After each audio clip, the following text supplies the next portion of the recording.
उर्फ कवाडे सर.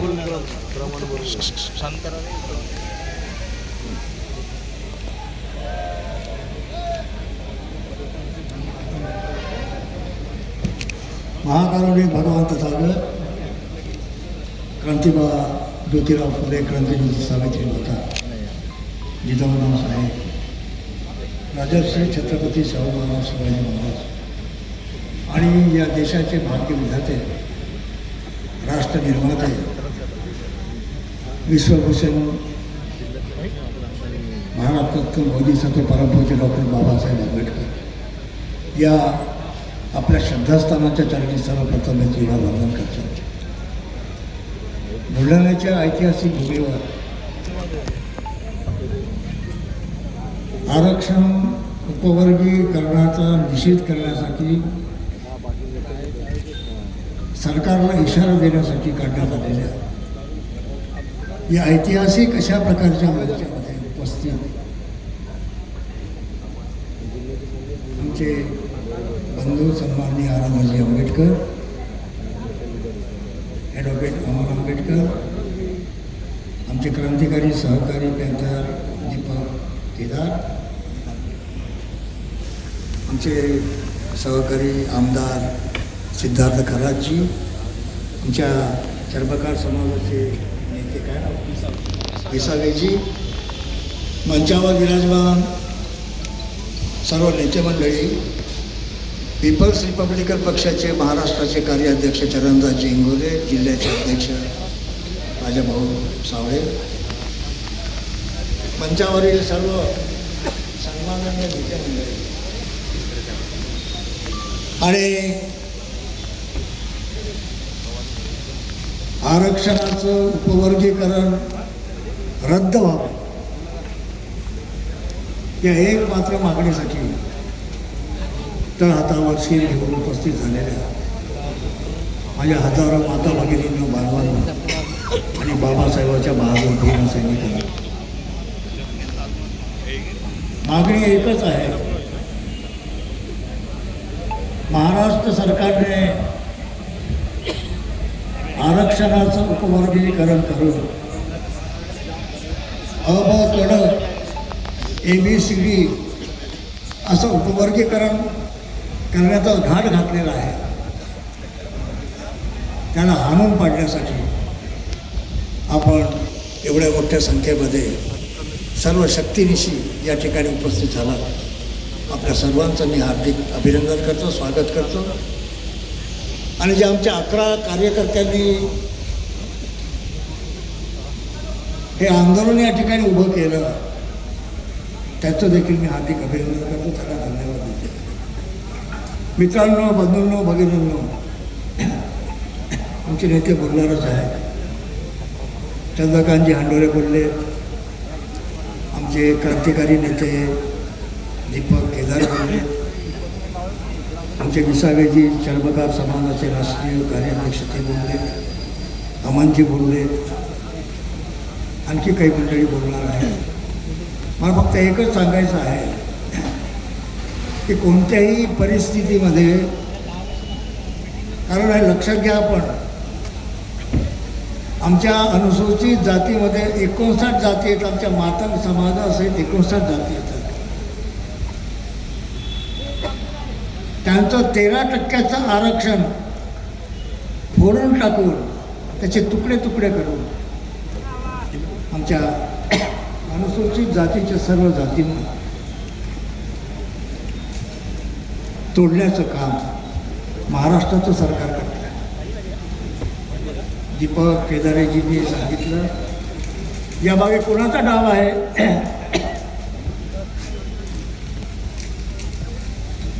दिल्लीमध्ये आंदोलन झालं आणि दिल्लीच्या सरकारला झुकावं लागलं. शिक्षण मंत्र्याला राजीनामा द्यावा लागला. ही आंबेडकरी जनता भडकली तर महाराष्ट्राच्या सरकारला देखील राजीनामा देण्यात भाग पाडेल, त्यांनी लक्षात ठेवलं.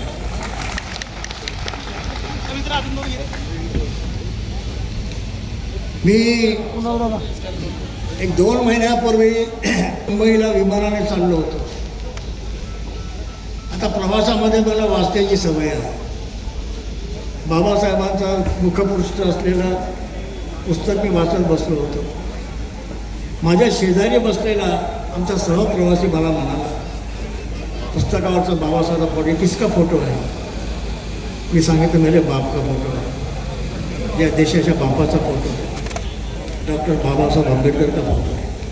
ये त्याला सांगितलं. बोले इतनी बड़ी देश का संविधान लिखा, बोले उन्होंने कहाँ रहते हैं? बोले 4 महीन्यापूर्वी कहाँ रहते हैं? तर मी त्याला कोणता पत्ता सांगू बाबासाहेबांचा? कहाँ रहते हैं? आंधी और तूफान में जो जलता हुआ मिल जाएगा, आंधी और तूफान में जो जलता हुआ मिल जाएगा, उस दिए से पूछना मेरे बाबा साहब का पता मिल जाएगा. मेरे बाबा साहब ही किमया, हा चमत्कार जगाच्या पाठीवर जर कोणी केला असेल तर परमपूज्य डॉक्टर बाबासाहेब आंबेडकर.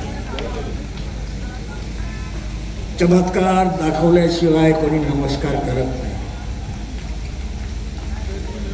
देशाच्या सरकारला, महाराष्ट्राच्या सरकारला आपल्या एकजुटीचा, आमच्या 59 जातीच्या एकजुटीचा चमत्कार दाखवण्याची वेळ आलेली आहे. ही एकजुटीची चमत्कार जर आपण दाखवलं तर महाराष्ट्राचं सरकार तुमच्यापुढे लोटांगण घातल्याशिवाय राहणार नाही. आणि जो त्यांच्या डोक्यामध्ये विचार आहे RSS वाल्यांच्या, ते भगवान भागवत असतील, आणखी कोणी असतील, RSS वाले असतील, त्यांच्या देखील कबरेवर एकजुटीची लात पडल्याशिवाय राहणार नाही. त्याची जाणीव ठेवली. लातों के भूत बातों से नहीं मानते. ही वेळ आमच्यावर आणू नका.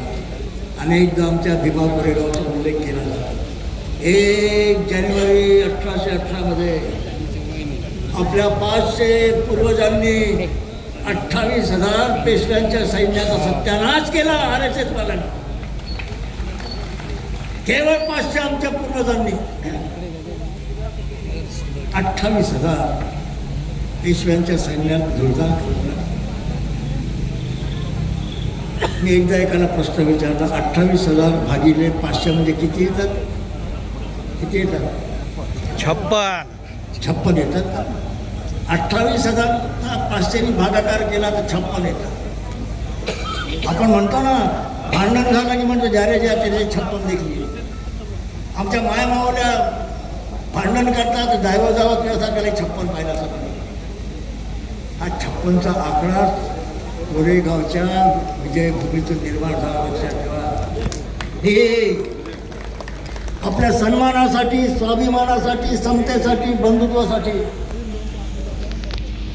आमच्या गळ्यात अडकवलेल्या गुलामगिरीचं मडकं, कमरेला बांधलेला झाडू खराटा हा तोडून टाकण्यासाठी आपल्या 500 शूर सैनिकांनी जीवाचा प्राणाचा मोल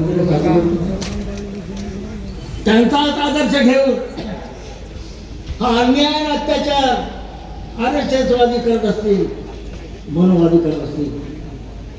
अजूनही दीक्षा देताना बाबासाहेबांनी सांगितलं होतं, आता जनावरं कापणं बंद करा. सांगितलं होतं, त्यांनी विसरलं होतं. पूर्वी आपण जनावरं कापायचो. माझा आजोबा आहे का तलवारीच्या गावामध्ये हेऱ्याचं डोकं वेगळं करायचं, माझा आजोबा.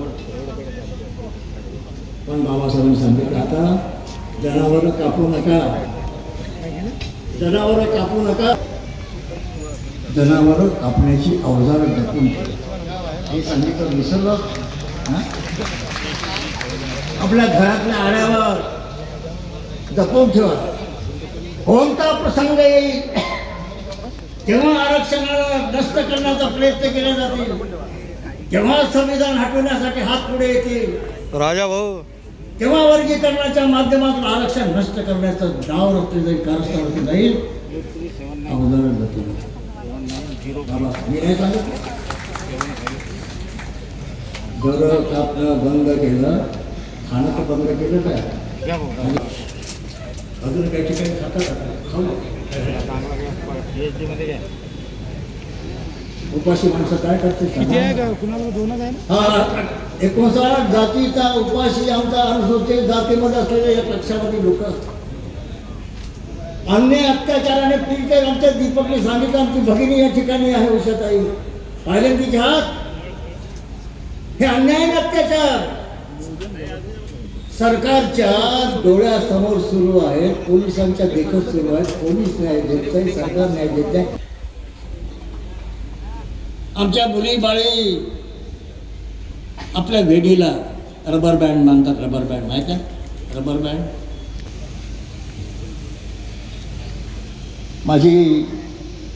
माझ्या मायनं माझ्या बहिणीच्या केसामध्ये रबर बँड बांधला. बांधण्यापूर्वी ती खेळत होती अशी.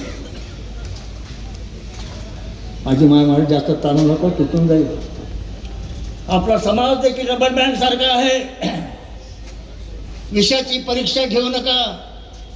जर तुटेपर्यंत ताणला तर तुमचा देखील सत्यानाश आंबेडकरी जनता देशाची केल्याशिवाय राहणार नाही. हा इशारा या मोर्चाच्या माध्यमाचा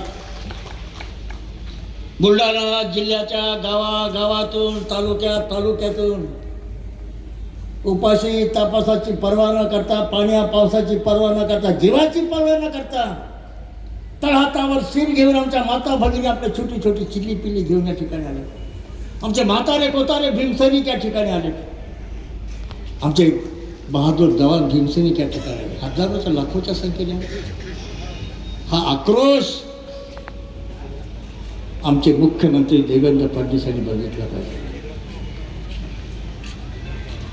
दिल्लीमध्ये नरेंद्र कोणीतरी म्हणाल, कोणीच म्हणाल,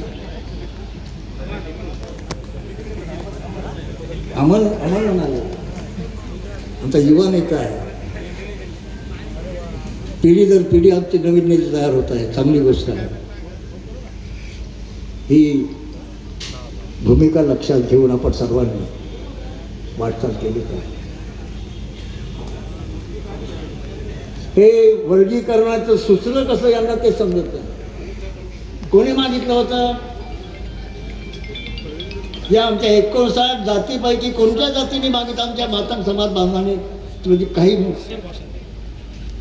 तुटपुंजे काही नेते आहेत. RSSच्या BJPच्या नादी लागून मोहन भागवत सारख्या विषारी माणसाच्या राष्ट्रीय स्वयंसेवक संघाच्या नादी लागून त्यांना हाताशी धरून उपवर्गीकरणाचा हा तमाशा त्यांनी सुरू केलेला आहे. त्या आमच्या मातंग समाजाच्या बांधवांना मला सांगायचं आहे, आपलं भांडण नाही आहे मित्रांनो. 13% आरक्षण दिलेलं बाबासाहेबांनी. त्या 13%तून उपवर्गीकरण केलं. किती टक्के तुमच्या वाट्याला येतील? 2-4%, 4%, 5% येतील. अरे बाबासाहेबांनी 13%च्या आरक्षणाचा महासागर तयार केला. महासागर. आणि त्या महासागरातून तुम्ही टक्केवारीच्या डबक्यामध्ये जाण्याचा प्रयत्न करा. किती शर्मेची गोष्ट आहे. फायदा काय, नुकसान काय हे ओळखण्याची कुवत, योग्य काय अयोग्य काय, मित्र कोण आणि शत्रू कोण ओळखण्याची कुवत या साथ बर्बाद झाल्याशिवाय राहत नाही. आम्ही सगळं आपण आलात याची जाणीव करून दिली. भारतीय समाज व्यवस्थेमध्ये जाती व्यवस्था आहे, वर्णवादी व्यवस्था आहे. 4 वर्ण आहेत: ब्राह्मण, क्षत्रिय, वैश्य आणि शूद्र. आरक्षणाच्या वर्गीकरणामध्ये देखील अ, ब, क, ड असे 4 आहेत. म्हणजे जे या देशाच्या वर्णव्यवस्थेने देशाचा सत्यानाश केला, माणुसकीचा सत्यानाश केला, देशाची एकात्मता नष्ट करून टाकली, एकसंघ शक्ती नष्ट करून टाकली. त्याच पद्धतीनं उपवर्गीकरणाच्या माध्यमातून, अबकड्याच्या माध्यमातून ही वर्णव्यवस्था आमच्या अनुसूचित जातीमध्ये पेरण्याचा प्रयत्न सरकार करत आहे. लक्षात ठेवा. आरक्षणावाले करत आहे. शेंडी तुटो की पारंबी अख्खा महाराष्ट्र पेटलेला आहे. आम्ही सर्वांनी मिळून मुंबईमध्ये प्रचंड मोर्चा काढला. 30 तारखेला आम्ही सर्व त्या ठिकाणी होतो. आता हा काय एका आंबेडकरी समाजाच्या, आंबेडकरी समाज म्हणजे 59 जाती समजतो. आंबेडकरी समाज जो बाबासाहेबांच्या समतेवर, बंधुत्वावर, न्यायावर विश्वास ठेवतो, तो माणुसकीवर विश्वास ठेवतो, तो आंबेडकरी समाजाचा माणूस समजतो, कोणत्याही जातीचा असेल तर. ही एकजूट आपल्याला कायम ठेवायची आहे. कोणतेही आकाश कोसळलं तरी चालेल, धरती दुभगली तरी चालेल, आमच्या शरीराचे तुकडे तुकडे झाले तरी चालतील, आमच्या शरीरातील रक्ताचा थेंब आणि थेंब सांडला तरी चालेल, पण बाबासाहेब तुझ्या या देशाला, तुझ्या या समाजाला आम्ही विभक्त होऊ देणार नाही, अशी शपथ आजच्या प्रसंगी आपण सर्वांनी घ्यावी अशी आपल्याला विनंती करतो. या एक चिठ्ठी आली शेलगाव जहागीर या ठिकाणी. ॲट्रॉसिटीच्या आरोपींना अद्यापपर्यंत अटक नाही. तिथे इन्स्पेक्टर DSP वगैरे होते, बघा खरा आपण आमदारात लक्ष द्या. तेव्हा आजच्या ह्या गंभीर वातावरण, गंभीर विचार करा बरं. आपल्या लेकरांना भेकड नका बनवू. आमच्या माता भगिनी असतील, आमचे बहादूर भीम सैनिक असतील, वेळ पडली, हा समाज असा आहे, वेळ पडली संख्येमध्ये आपण आलात. मला कारण मराठवाडा विद्यापीठाला परमपूज्य डॉक्टर बाबासाहेब आंबेडकरांचं नाव मिळवण्यासाठी नागपूरपासून औरंगाबादपर्यंत भीम सैनिकांचा ऐतिहासिक लावबाग. तुमच्या त्यागातून, तुमच्या बलिदानातून, तुमच्या कर्मातून लोक म्हणतात माझ्यामुळे नामांतर झालं, याच्यामुळे नामांतर, त्याच्यामुळे कोणामुळे नाही झालं. आंबेडकरी समाजाच्या त्यागातून, कुर्बानीतून, बलिदानातून नामांतराचा सूर्य उगवला आणि मराठवाडा विद्यापीठाला बाबासाहेबांचं नाव आहे. ज्या जिद्दीनं, ज्या चिकाटीनं नामांतराचं युद्ध आपण जिंकलं, त्या जिद्दीनं, त्या चिकाटीनं आपल्या डोक्याला बलिदानाचं कफन बांधून हा उपवर्गीकरणाचा देखील हा लढा आपण जिंकल्याशिवाय राहणार नाही असा विश्वास मनाशी बाळगून आपण जिथे जाल तिथे हा संदेश घेऊन जा. आता लढाई सुरू झालेली आहे. काही लोक असतात तुम लढो हम कपडे सांभाळतो. आज कपडे सांभाळणारे लोक पाहिजेत ना काही. आम्ही लढतो आहोत, मरतो आहोत. तुम्ही येऊ शकत असाल तर कमी लढणाऱ्या भीम सैनिकाच्या हातात दगड ताणून द्या ना, तलवार ताणून द्या ना, तेवढं तर करा ना तुम्ही. पण लढणाऱ्या भीम सैनिकांची हिंमत खचू देऊ नका. माता भगिनींना, तुमच्या मुलींना, तुमच्या मुलांना बहादूर भीम सैनिक बनवा. डॉक्टर बाबासाहेब आंबेडकर जीवाचं रान केलं, रक्ताचं पाणी केलं, हाडाची काढं केली. त्यांच्या त्यागातून, त्यांच्या कुर्बानीतून, त्यांच्या बलिदानातून आपण निर्माण झालो. हा देश निर्माण झाला, आपण निर्माण झालो, समाज निर्माण झाला. त्या डॉक्टर बलिदानाचा, कुर्बानीचा वारसा घेऊन आपल्याला वाटचाल करायची आहे. आणि येणारा प्रत्येक युद्ध आहे आरक्षणाचं उपवर्गीकरण रद्द झालंच पाहिजे. यासाठी हे सुरू झालेला संघर्ष आता थांबता कामा नये. जोपर्यंत न्याय मिळत नाही तोपर्यंत आता आम्ही थांबणार नाही. हा संकल्प, हा निर्धार आपण सर्वांनी करूया. आपण सर्व आलात, आपल्या सर्वांना मी धन्यवाद देतो, आपले आभार मानतो. तुमची ऊर्जा, तुमची ताकद मिळाली त्यावर धन्यवाद देतो. जाता जाता फक्त एकच घोषणा करा, बाबासाहेबांचा जय जयकार करा. सर्वांनीच केला आहे, मी देखील. आमच्या तर रक्ताच्या थेंबात थेंबात बाबासाहेब आहे. आमच्या प्रत्येक श्वासामध्ये बाबासाहेब. दुसरं काय आहे मला सांगा ना. बाबा म्हणून आम्ही आहोत, बाबासाहेब म्हणून नाही तर काय आपलं काय होतं आपलं. जोरात घोषणा द्यायची. अगदी मुंबईपासून दिल्लीपर्यंत मी सांगत होतो, दिल्लीमध्ये वर्षाचा हा भीम सैनिक आज एक ताट मानवी लढतो आहे. हा नौजवान आंबेडकरी समाज येणारा प्रत्येक युद्धाने जिंकण्याचं खुर्बान आपल्या डोळ्यात आणि आरक्षण वर्गीकरण रद्द झाल्याचा परमपूज्य डॉक्टर बाबासाहेब आंबेडकरांचा दिल्लीपर्यंत, मुंबईपर्यंत आवाज द्यायला पाहिजे. बोल परमपूज्य डॉक्टर बाबासाहेब आंबेडकरांचा, डॉक्टर बाबासाहेब आंबेडकरांचा, डॉक्टर बाबासाहेब आंबेडकरांचा.